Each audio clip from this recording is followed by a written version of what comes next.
So maayong buntag na pud. Naa na pud ta kay nag-video na pud ta ri kay wa man tay laing lingawan ni mag-vlog ra man ta ni.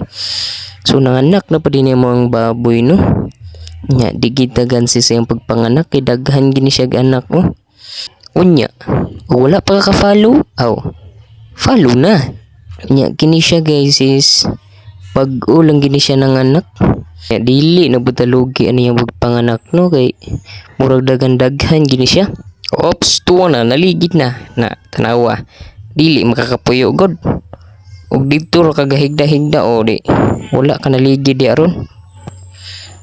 Unya ang nakapait lang gid pud ani kay mabilar gid akong ama og binantay ani kay og dili ni siya bantayan murag mga hurot gini silang tanan.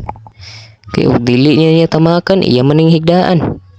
Munang maghulat gid ani mga unom kadlaw or pito usa na tanoy biyaan kay og ato ning biyaan murag kita gi malugi ani.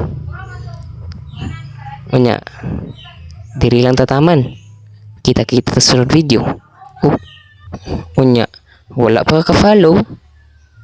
Aw. Ngano gud wala pa? Ay kalimot og share sa tong video diha kay mo na importante sa tanan. Bye-bye.